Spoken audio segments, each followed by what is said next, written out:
Olá, muito obrigado pela presença aqui no Júris 360 Lab. Vamos direto ao ponto hoje, uma questão que chegou até o Supremo. É constitucional proibir parentes de agentes públicos de firmarem contratos com os municípios? Essa pergunta surgiu por causa de uma lei orgânica municipal lá de Francisco Sá, em Minas Gerais. Essa lei impedia prefeito, vice-prefeito, vereadores e também servidores municipais, sabe? E pessoas ligadas a eles por casamento, parentesco até terceiro grau, até adoção, de contratarem com o próprio município. Uma regra bem abrangente, né? Vamos entender isso melhor. Exatamente. E o STF, ele analisou isso no recurso extraordinário 910.552. Foi um caso tão relevante que virou o tema 1001 de repercussão geral. Isso significa que a decisão vale como um guia, né, para casos parecidos em todo o país. E assim, a resposta inicial do Supremo foi que, em princípio, a proibição pode ser constitucional sim. Como assim, em princípio? Bom, o STF reconheceu que os municípios têm o que a gente chama de competência legislativa suplementar.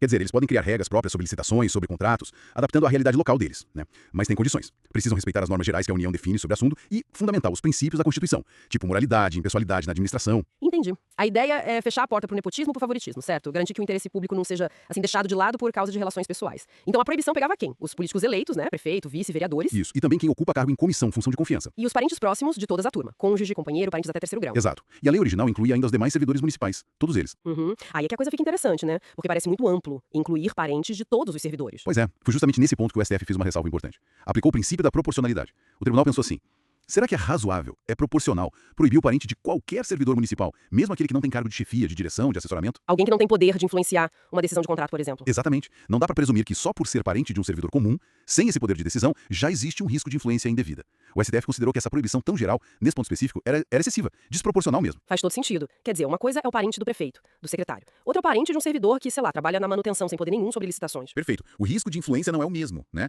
Então, presumir esse risco para todo mundo, sem distinção, foi visto como um exagero pela corte. E aí, o que o STF fez com a lei de Francisco Sá? Anulou essa parte? Não chegou a anular. Usaram uma técnica chamada interpretação conforme a Constituição. Basicamente, eles ajustaram o entendimento da lei para que ela ficasse compatível com a Constituição. E como ficou esse ajuste? Ficou assim: a proibição de contratar com o município é válida, é constitucional sim, para os agentes eletivos, prefeito, vice e vereadores. Também vale para os ocupantes de cargos em comissão ou funções de confiança. E claro, para os cônjuges, companheiros e parentes até terceiro grau de todas essas pessoas. Ok, para quem está em posição de poder ou influência direta. Isso. Mas a mesma proibição não se aplica aos parentes dos demais servidores municipais, aqueles em cargo de chefia, direção ou assessoramento. Para esse grupo, a proibição foi considerada desproporcional e, portanto, não deve ser aplicada. Entendi. Então se preservou o combate ao nepotismo, onde o risco é maior, mas sem barrar pessoas só pelo parentesco com servidores comuns. Um equilíbrio, né? Exatamente. O STF tentou equilibrar a autonomia do município para legislar, a necessidade de proteger a moralidade e a impessoalidade e também o princípio da proporcionalidade, para não restringir direitos demais. Focou a restrição onde o perigo de influência indevida é mais concreto. Para quem quiser ler mais a fundo, é o tema 1001 de repercussão geral, originado no recurso extraordinário 910.552, lá de Minas Gerais. E claro, se você gostou dessa análise, tem muito mais conteúdo de qualidade aqui no Júris 360 Lab. Se ainda não segue a gente, é só se inscrever no canal e deixar o seu like. Agradecemos demais a companhia hoje aqui no Júris 360 Lab.